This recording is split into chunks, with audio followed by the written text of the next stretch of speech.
Now it's already 12:30. Give me 10 minutes. Let me talk about CH4, methane. So CH4 is a problem that is not very easily handled if you don't use the character table. Okay. Which point group is this? Tetrahedral, TD. So what I will do is, it is a slide number, I am a little lost now.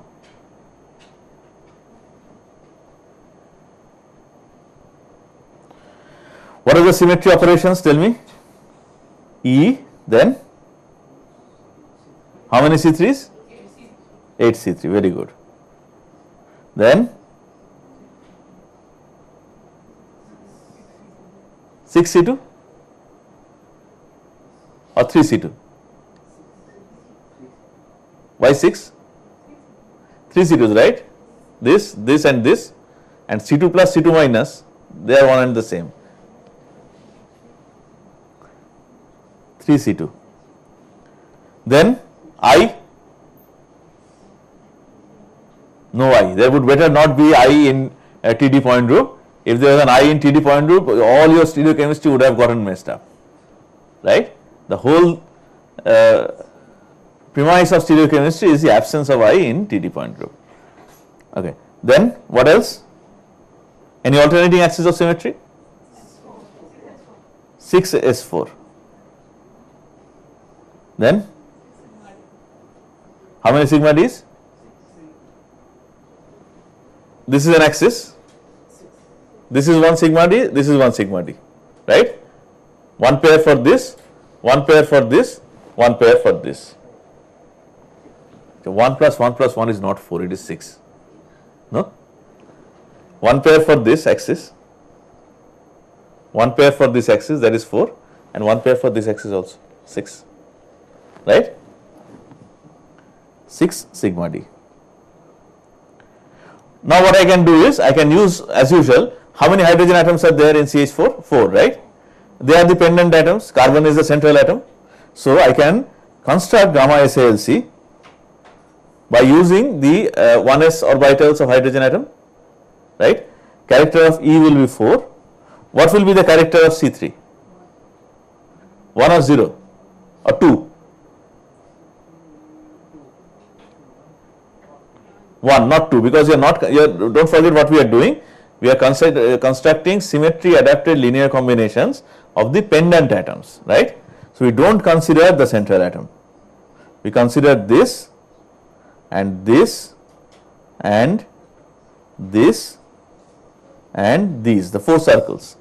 We do not consider the orbitals of carbon. Are we okay? Understand what we are doing? First job is to construct the SALCs of the pendant atoms. Shubhangi? Okay. 4. So C3 is going to be, character is going to be 1. What about C2? C2 has to be 0, right? Because this interchange is going to take place in pairs, no matter which C2 you use, 0. What about S4? Of course 0. Sigma D. Remember how sigma D is? These are 2 bonds. Sigma D is like this, right? Sigma D contains 2 bonds. And the answer is not 3, answer is 2.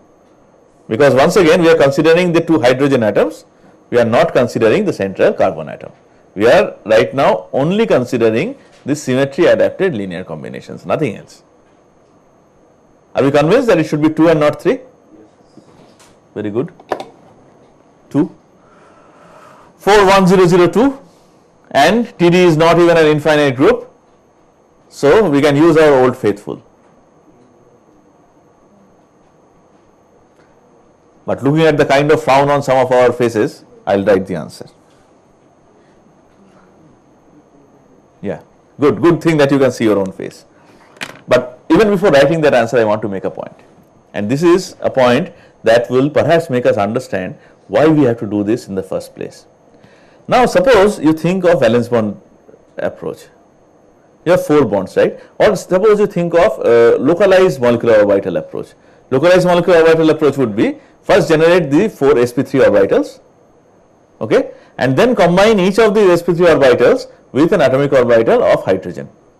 So you get 4 molecular orbitals which are separate, right? What will the molecular orbitals look like? I'll just draw the one for this. So maybe first generate the sp orbital of this and then combine it with the 1s orbital of hydrogen. This carbon, this is hydrogen.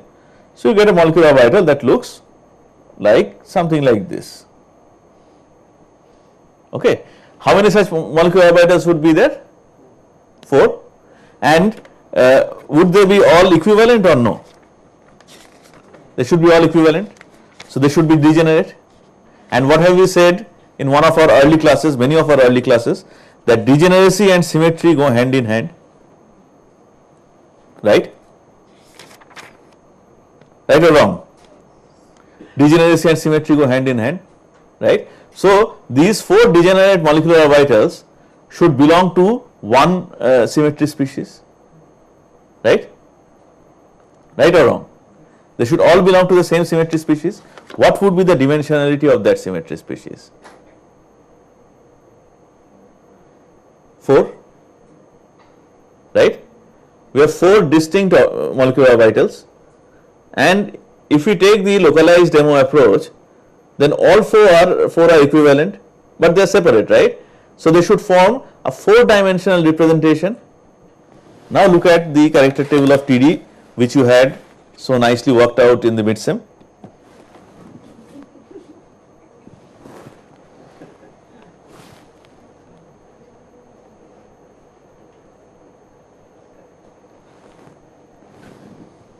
Show me a 4-dimensional representation here. A1, A2, E, T1, T2.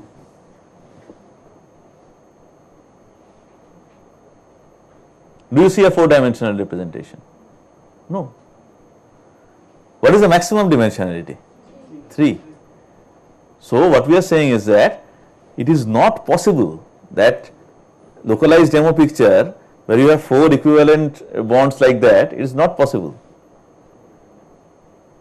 Right? 4 MOs, 4 MOs, right, which belong to the some symmetry species is not even possible. Okay. So localized demo picture fails the symmetry test. As we will see, delocalized MO picture passes the symmetry test, but also accounts for the fact that all 4 bond lengths are the same. Sounds oxymoronic, right? So all 4 bond lengths have to be the same. It's not as if in methane 1 bond length is more, 3 other bond lengths are different or something, right? All 4 are the same. You have to explain that. At the same time, you have to account for the fact that you cannot have 4 molecular orbitals which are degenerate. Okay. This is what your localized molecular orbital cannot do, and as we will see now, delocalized molecular orbital theory can actually do it. So let us get back there. So once again, so what am I doing? I am having too much of degeneracy in my slide numbers. Earlier one was 8, this one is also 8. This is not degeneracy, it is redundancy. What was I about to do? I was about to pay respect to the frowns and write the answer. Break this down.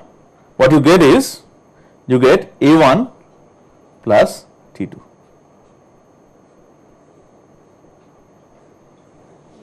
Four SALCs, one is A1 and the remaining 3 jointly form the basis for T2. You can work it out. You can work it out using that example, that relationship, 1 by H sum over R chi IR, and the answer you will get is gamma SALC is A1 plus T2.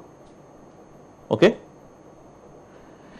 So now we have to worry about what is A1 combination and what is T2 combination. A1 combination is very simple, isn't it? We learned to draw this tetrahedron inside a cube. Let me do that.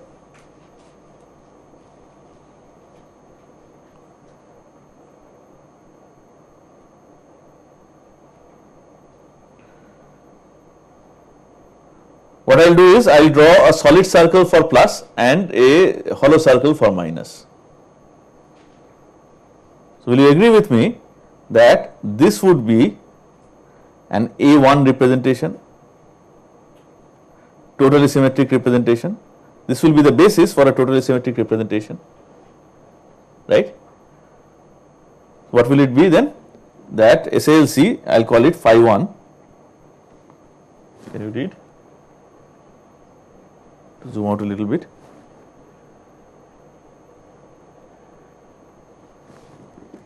Phi 1 is 1 is A plus 1 is B plus 1 is C plus 1 is D. 1 is usual meaning, A, B, C, D, let us say, are the names of the atoms, identifiers for the atoms. Alright. What will be the normalization constant if I want this to be normalized? Half or 1 by root 2 or 1 by 4?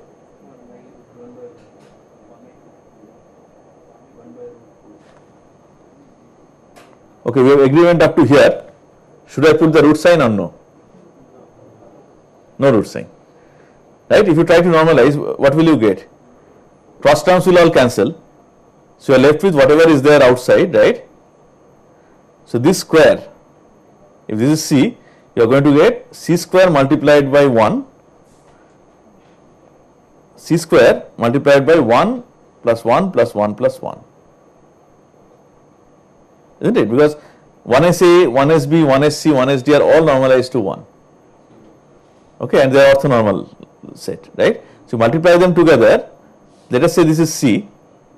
You are going to get C square multiplied by 1SA square plus C square multiplied by 1SB square plus C square multiplied by 1SC square plus C square multiplied by 1SD square. Now, all these are 1, right? So, you get 4C square equal to 1. So, C square is 1/4, C is half. Okay. You will get 1 by root 2 when you combine two wave functions, right? Fine. So, phi 1 equal to half and everything is plus. That is fairly easy. How do I construct the other one?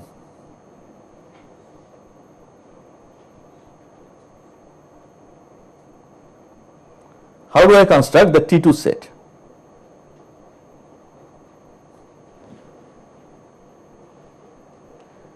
I can think like this, it is triply degenerate, right? Which symmetry operation is triply degenerate? C2, C2, we have 3 C2s, right? So, they should be kind of symmetric with respect to C2. So, I can draw like this, these two can be plus and these two can be minus.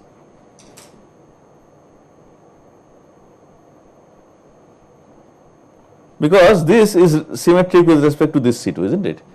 There are 3 C2s and we are talking about a triply degenerate set here. So, let us see, let us try combinations that are symmetric with respect to the C2s. So, if I have 2 plus and 2 minus kind of combination, they will be symmetric with respect to C2. Okay. So, I write those 2 plus and 2 minus combination, phi 1, phi 2 is equal to half 1s A plus 1s B plus minus 1s C minus 1s D, phi 3 equal to half 1s A minus 1s B plus 1s C minus 1s D, phi 4 is equal to half 1s A, then what should it be?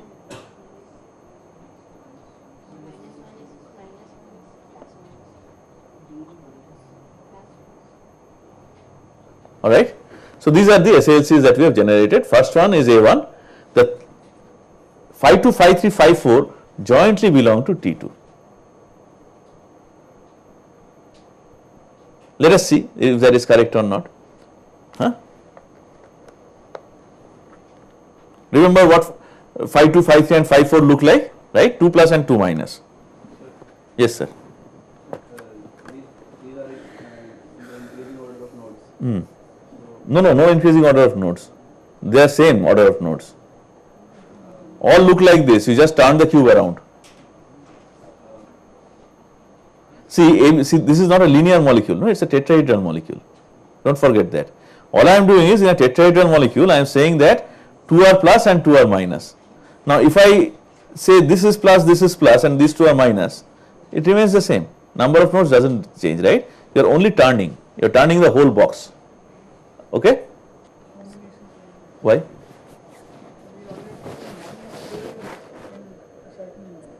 I think like this. Oops. Huh. But then A, B, C, D are degenerate, they are same, don't forget, all are hydrogen atoms. You will get the same thing back. See, all you have to do is set this to be plus, okay? 3 atoms are left, move the plus sign from here to here to here, you got your 4. Now, whether you start with this or you start with this or this doesn't really matter, all are hydrogen atoms, isn't it? Yeah, you start from here, no problem. But eventually, it is 2 plus and 2 minus. That's all that matters. Now, who has said that this is A and this is not A? Okay, so you cannot give too much of importance to the starting point. Once you fix the starting point, then the others become important. Right? Okay. Let us see. Let us have a look at the character table then.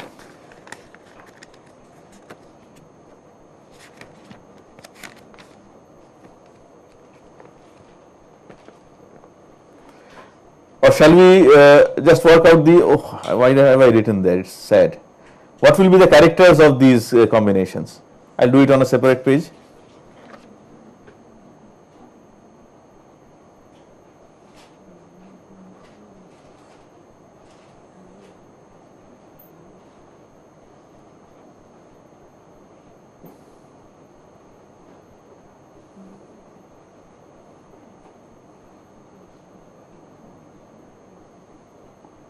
We are talking about something like this.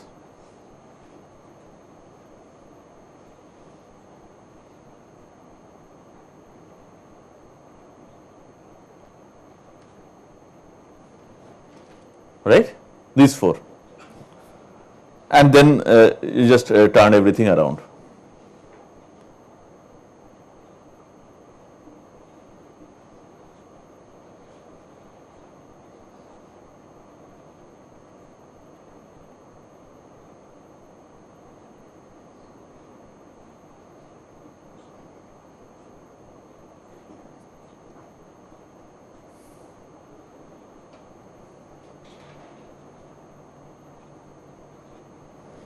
This is a set, right?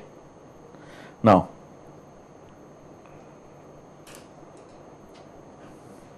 what will be the gamma for this? Character for E will be 3, character for C3?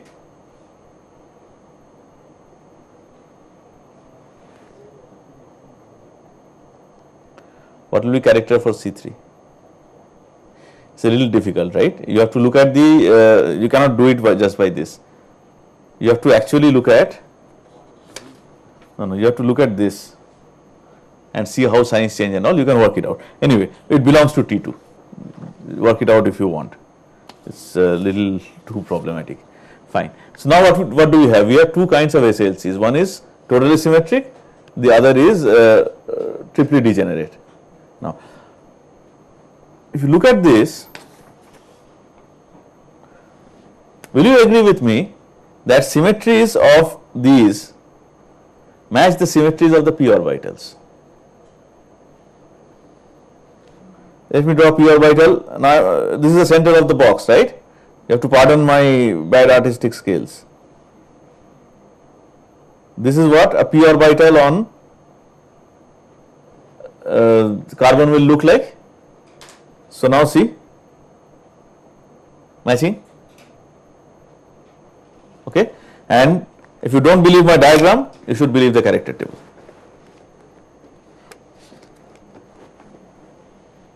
Can you read? No.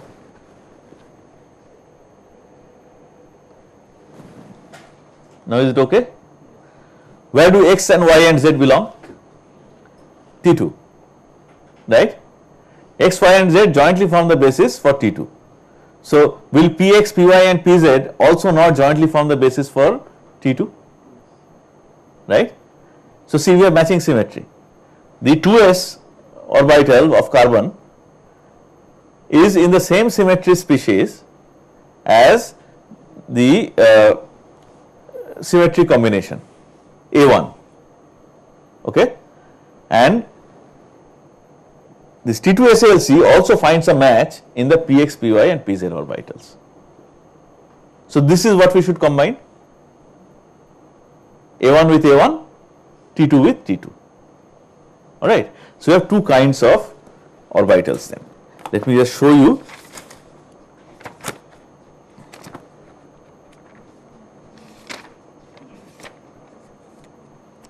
So, these are the combinations that you get. Alright, this is the diagram that I wanted to draw but failed, right? No, it did not fail. It's just that this is a little better because it's printed. Here you see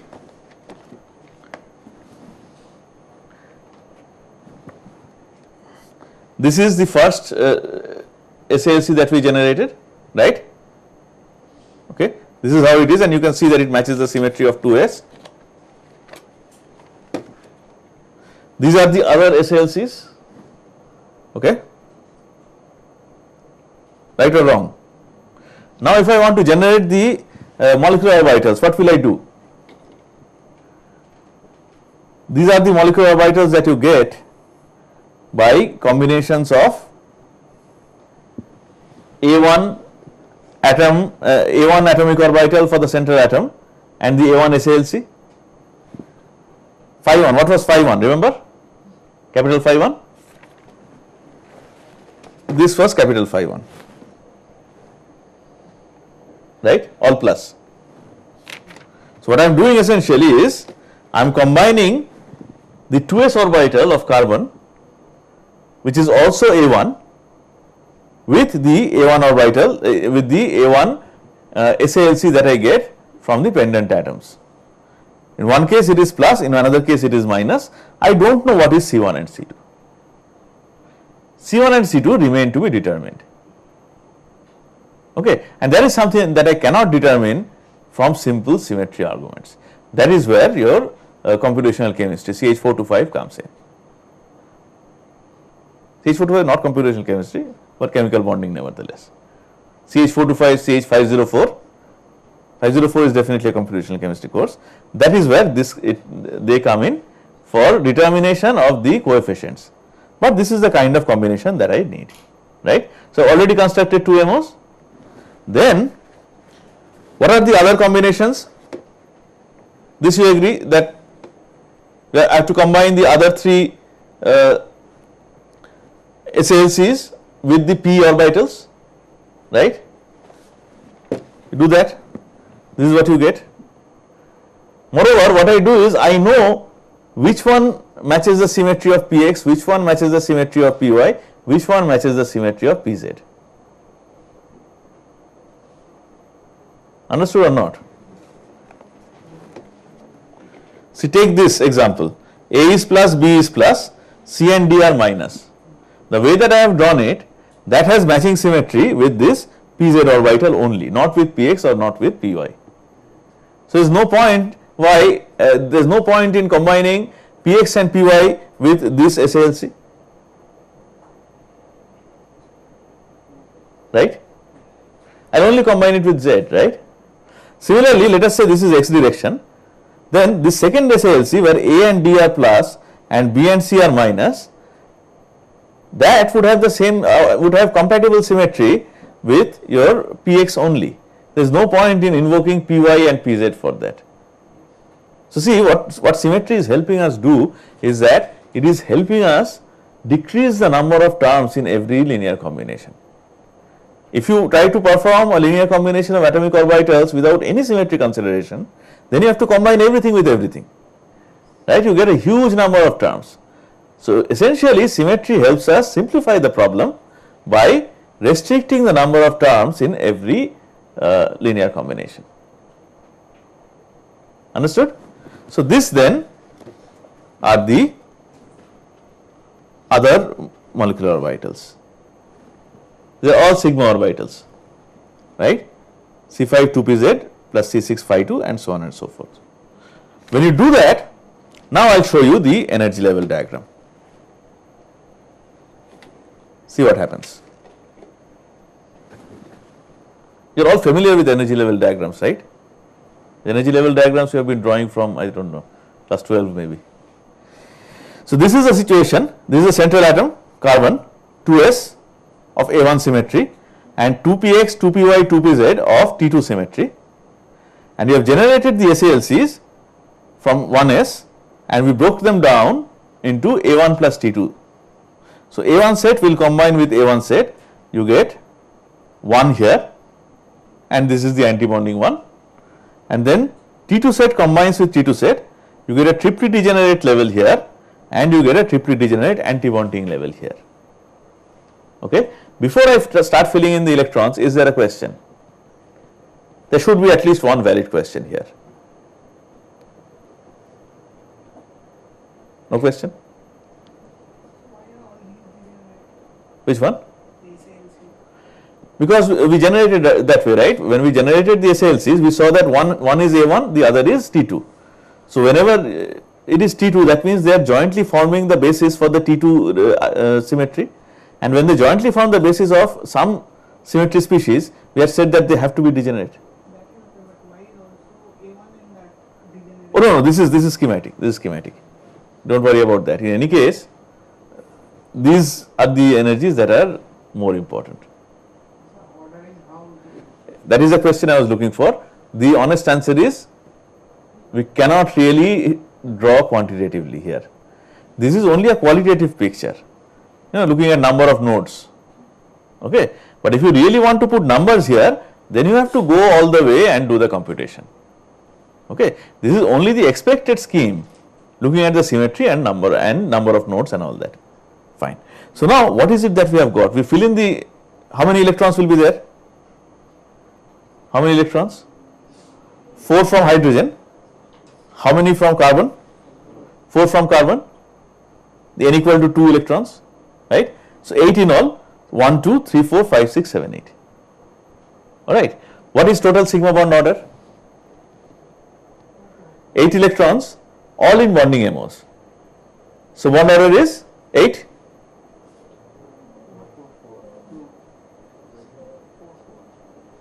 Is there any other combination? No, but line of thinking is right. It is 4, 8 by 2, right? What is the definition of bond order?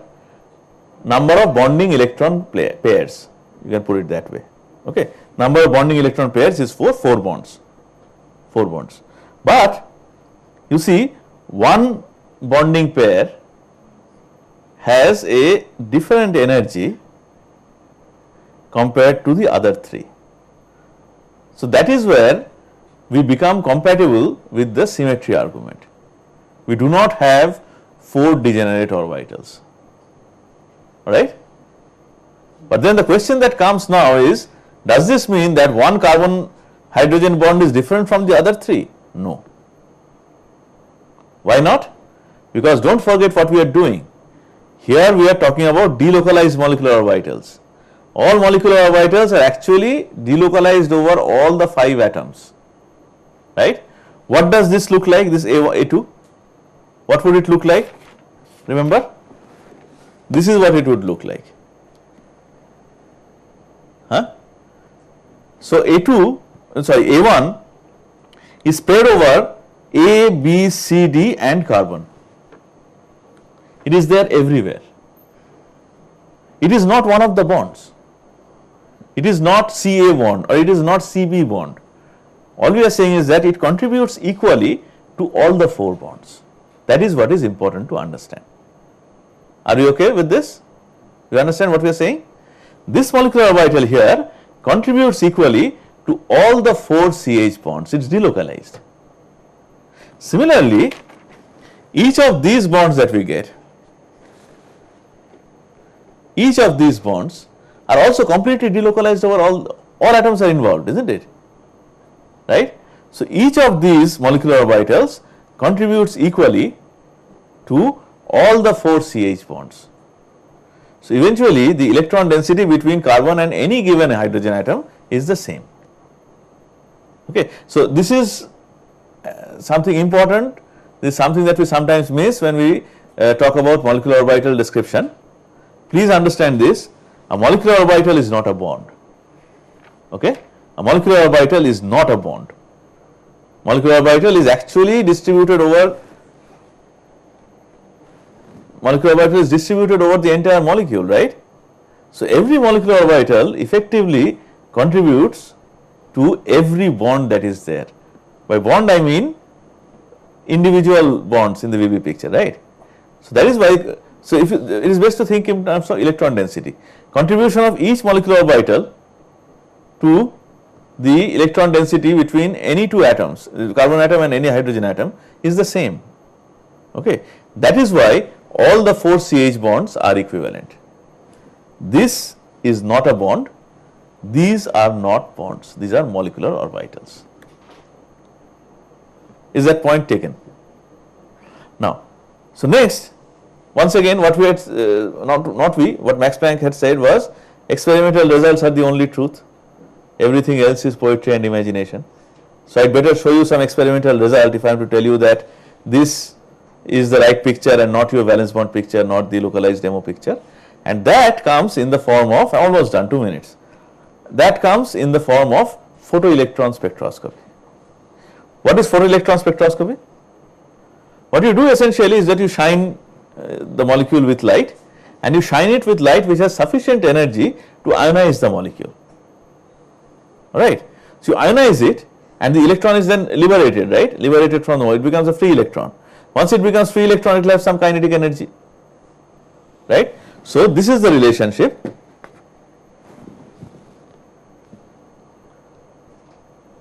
So actually I should write H nu equal to IE plus KE.